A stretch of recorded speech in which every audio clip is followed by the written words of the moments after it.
Welcome, everyone. We are back here on episode 46 of WTF Walk the Floors, all things hospitality training. I'm Michèle Kline with Kline Hospitality, and I'm here with my co hostess, Stephanie Leger from First Rate Hospitality. How are you, Stephanie? Fabulous. How are you, Michelle? Where are you, Michelle? Great. So I am in Houston, Texas, and I know that you've been traveling too. So here's the drill. We figured that it could be fun to do an episode of our most recent travel experiences and share that information as it is hot off the press. Wonderful. So tell us, Stephanie, what are some of the most recent WTF Walk the Floor stories that you have in store for us? Absolutely. Well, it's been crazy of going back and forth from West Coast to East Coast, North to South, all over the country. But I'm excited right now that I am back in Miami, Florida, as we're getting ready for season. But some of the crazy things that I've been experiencing lately was checking into the hotel, and they have the program with the larger shampoo and conditioner and shower gel on the wall. And it was great to be able to now go check in and only have the shower gel on the wall with the shampoo and conditioner missing. You had the dispenser, but it was empty. Yeah, no dispenser, Great. not even that. Not even a dispenser on the wall. No. Okay. Very nice. Did you have a rack? Was it just a rack so that you could tell that it should have been there? Wow, that's awesome. What'd you do? You could for sure see that it fell off the wall, and the shower gel was the only one that survived. But then at the same time, it's like, okay, at least the room attendant could have put extra shampoo and conditioner on the counter by the sink, so at least something's there, instead of now I'm having to wait to call housekeeping to having them now to deliver items so I could be able to take a shower. Lovely. So I'll tell you one quick one of very similar type of situation where I go to wash my hands, and on the soap dish, instead of a bar of soap, again, say similar program is in place where you have your dispensers, bigger dispensers on the wall inside the shower. But on the dish soap, there is no bar of soap. There's a little bottle of lotion. So I'm like, oh, okay. So I had to go into the shower to get some shower gel in order to wash my hands. So yay, dispensers are awesome. Yeah. If they're working properly and filled properly as well.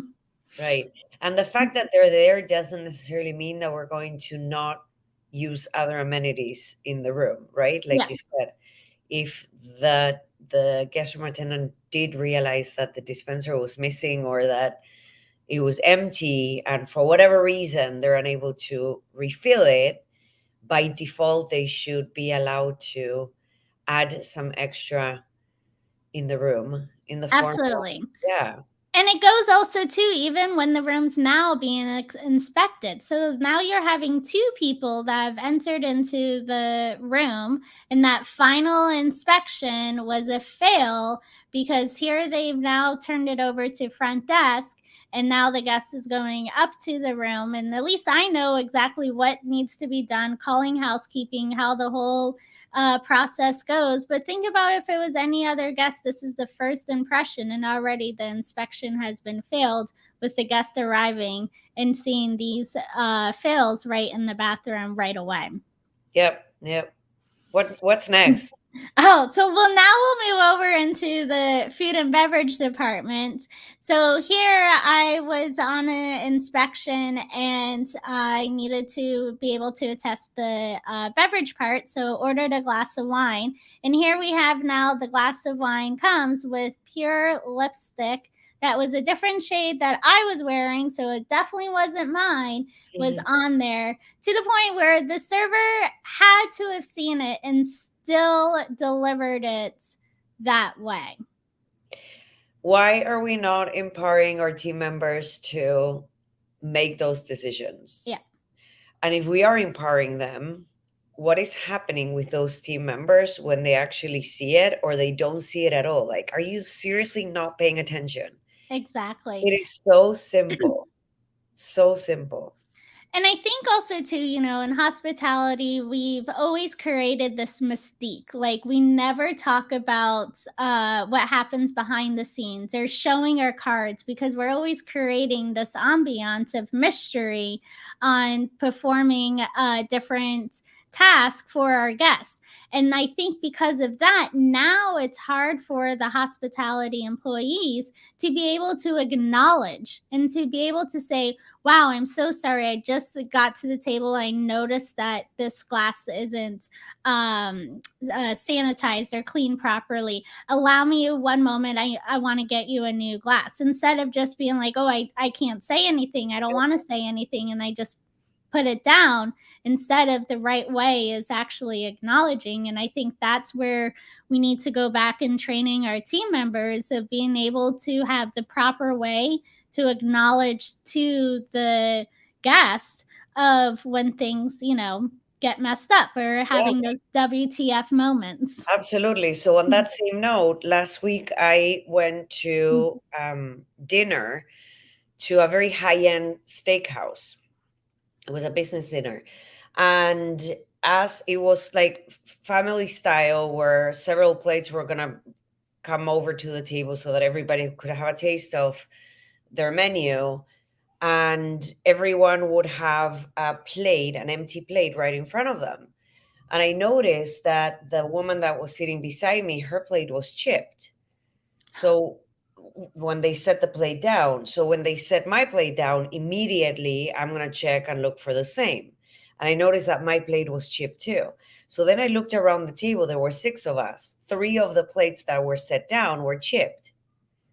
And at this point, it's so simple to recover from that, right? Number Mm-hmm. one, just check the plates before you bring them to the table.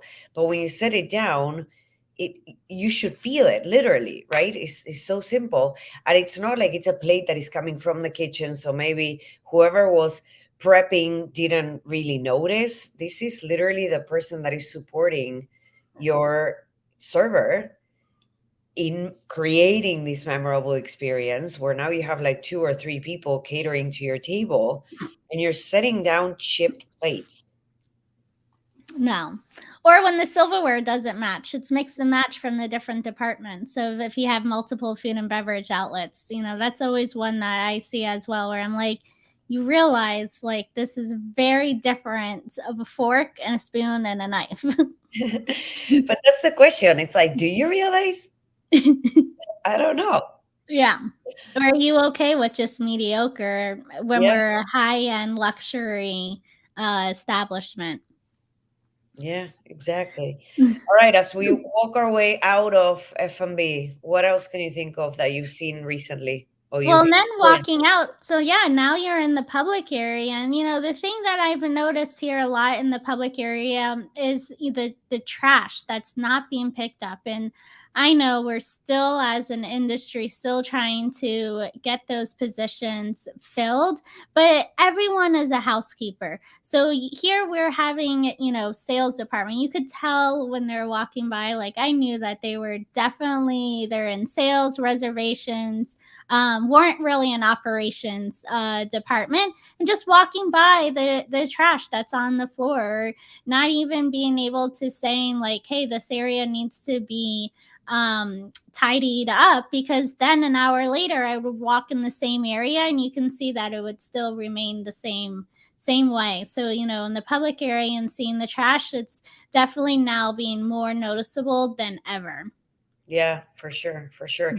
I've experienced that a few months ago on the hallways. Granted, it was a limited service hotel, so you know that the staff is limited, Yeah. literally. But towards the end of the day, where you see how the room attendants have placed everything that they've stripped out of the room into separate bags, and the bags are still there 2 days later. 2 days later. Like, this is a problem. Literally, nobody is walking that hallway. Nobody's Hmm. walking that hallway. Yeah. That's crazy. And again, it falls back to still being caught in this labor crisis, but it makes matter worse, in my opinion, because now you're short staffed. So you should Hmm. be a step ahead of the risk or the issues that being short staffed may create. Yes. And it's all about those walking the floor and being able to engage with your team and knowing exactly what's going on out there. Because maybe you might start seeing, wow, I really staffed heavily in the casino area, and now it's 1 in the afternoon and it's not as busy as saying in the restaurants where everyone's having lunch right now. And with you walking the floors as leadership, that's where you're going to start seeing where the demand is in the areas. And yes, we have those one off moments where all of a sudden everyone's now on the casino floor during lunchtime, but you start noticing more about what the guest, um, their kind of daily walks as well. So then you're able to be proactive instead of reactive. Yeah, yeah, for sure. So other one, actually today when I was checking in, I came up to the guest room hallway, and immediately when the elevator stopped at on my floor, I could hear really loud voices, and I was thinking like, what's going on? As I make my way into the hallway, I hear that it's team members speaking, and it's all like they're lollygagging. There is nothing specific to the job or anything, right? But very, Yeah. very loud. So I go into my room, and after a while, I came back out so I could go grab a bite for lunch. The team members are gone, but as I'm walking down the hall, I realize that the door that leads from the guest room hallway, into their back of the house where you have their elevator landing, and like behind that there was the locker rooms. You could see like everything, door wide open, like anyone can go in and help themselves to whatever they have in the locker room. Yeah, I was like, really? You were seriously just here, not only Yeah. having an amicable conversation and having so much fun, but at a minimum, shut the door, right? Have the conversation on the other side of the door. But also, when you leave, make sure the door is closed so that you don't create that. You go from this beautiful hallway into a scrappy looking back of the house hallway. You should be ashamed. But anyway, yes. And I would have to say too, with all the traveling that I've been doing with the different time zones, is the housekeepers when they're leaving the door and they put the latch on, so they're not having to use their key going in and out, and it slams across Oh, on the door and that loud noise, and like here I am, like trying to have a nap or trying to get onto the time zone, whether it be like coming back from West Coast over to the East Coast or vice versa. And I've never been more annoyed of that, because here I am trying to rest and get onto the time schedule. And then here it's, bang, bang, bang. I'm like, okay, well, I guess they only are halfway done with their board. you could count. Yeah, exactly. But, just little things like that too is now from the guest point perspective, things that we do, you, Michelle, and I, of training and stuff, of now with us going and doing all of this traveling, either whether it be for business or for pleasure, of really getting more of what the guest perspective is, to being able to bringing that training to the employees and having that awareness as well. Absolutely. Because the reality is sometimes we think, I wonder if it's just us. Mhm. and be that we're so much in tune with what we do that you can't see past it, right?